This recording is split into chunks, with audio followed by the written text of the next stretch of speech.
بنگلہ دیش میں آج کل بھارت کے خلاف بہت شدید قسم کے جو فسادات ہیں وہ پھوٹ چکے ہیں، اور اس حوالے سے کل رات کو ہم نے دیکھا کہ ڈھاکہ میں مجیب الرحمان صاحب کا جو شیخ مجیب الرحمان کا جو آبائی گھر تھا اس کو جلا دیا گیا ہے، اور اس کے ساتھ ساتھ چٹاگانگ میں اسسٹنٹ بھارتی ہائی کمیشن کا جو آفس تھا اس کے باہر بھی جلاؤ گھیراؤ کیا گیا، اور پھر اس کے علاوہ ڈیلی سٹار اور دوسرے جو خبر رساں ادارے تھے جن کے حوالے سے بنگلہ دیشیوں کو لگتا تھا کہ یہ بھارتیوں کے ساتھ ملے ہوئے ہیں اور ان کے ایجنڈے کو پروموٹ کرتے ہیں، ان کے جو آفسز تھے ان کے باہر بھی جلاؤ گھیراؤ کیا گیا، اور پھر اس کے ساتھ ساتھ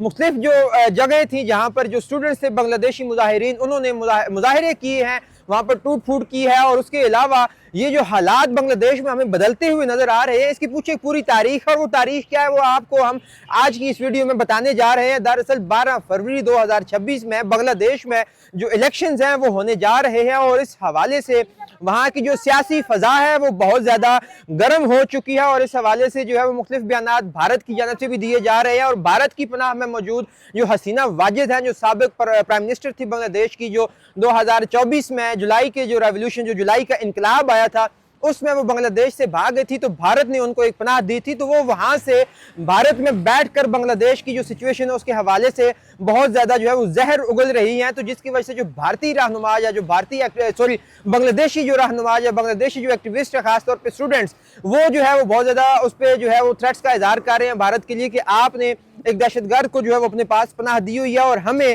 حسینہ واجد کو جو ہے وہ واپس کیا جائے، چونکہ انہیں جو ہے وہ عدالت نے موت کی سزا سنا دی، اور انہوں نے یہاں پر بہت سارے جو ہے وہ جرائم کیے ہیں، لہذا ہم ان کو سزا دینے کے لیے ان کو اپنے واپس اپنے ملک میں جو ہے وہ لانا چاہتے ہیں، جس پر بھارتی جو حکومت ہے وہ بہت زیادہ بیان بازی اور اشتعال انگیزی سے کام لے رہی ہے۔ اسی کے جواب میں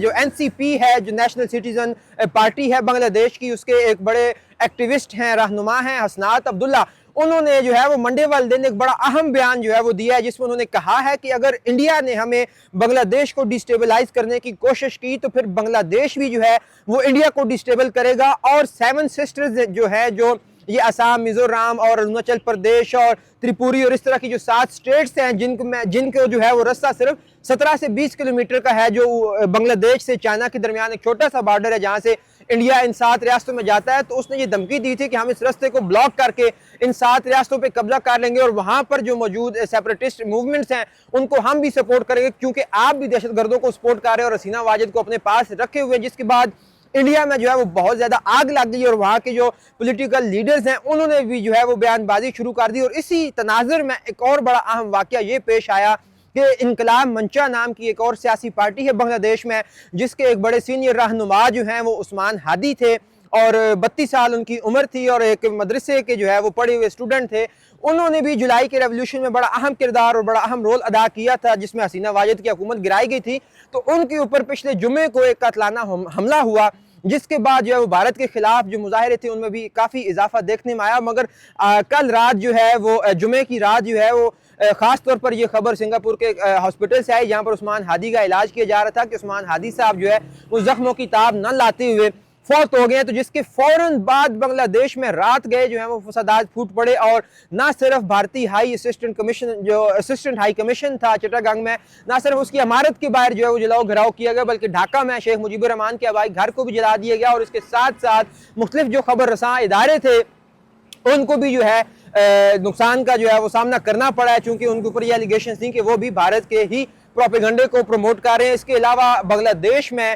جو ہے وہ 5 لاکھ ٹکے کا، یا بعض معلومات کے مطابق جو ہے وہ 50 لاکھ ٹکے کا اعلان کیا گیا کہ جو شخص عثمان ہادی کے قاتلوں کو جو ہے وہ پکڑوائے گا یا ان کی نشاندہی کرے گا ان کو 50 لاکھ ٹکے کا انعام دیا جائے گا۔ یہ ساری صورتحال دیکھتے ہوئے جو بنگلہ دیش کی سیاسی صورتحال ہے وہ بہت زیادہ گرم ہو گئی ہے، اور انڈیا میں خاص طور پر ہاہاکار اس لیے مچی ہوئی ہے کہ انہوں نے جو محمد یونس صاحب نے کچھ عرصہ پہلے ہمارے جو chief joint of army staff تھے ساحر شمشاد مرزا صاحب، ان کو ایک نقشہ پیش کیا تھا جس میں 7 سسٹرز کی جو سٹیٹس تھیں وہ بھی بنگلہ دیش کے نقشے میں شامل تھیں، اور پھر اب حسنات عبداللہ کو جو بیان آیا ہے وہ بہت زیادہ پرووکنگ ثابت ہوا، تو ان چیزوں کو لے کر انڈیا میں بھی بہت زیادہ بیان بازی جاری ہے، اور اسی بیان بازی کے جواب میں بنگلہ دیش میں بھی بیان بازی جاری ہے، اور اب عثمان ہادی کے قتل ہو جانے کے بعد وہاں پر فسادات پھوٹ پڑے، اور بھارت کے خلاف بہت زیادہ جو ہے وہ سرگرمیاں ہو رہی ہیں، اور پوری دنیا اس وقت جو ہے وہ بنگلہ دیش کے اس تیزی سے بدلتے ہوئے سیاسی منظرنامے کو اور یہ جو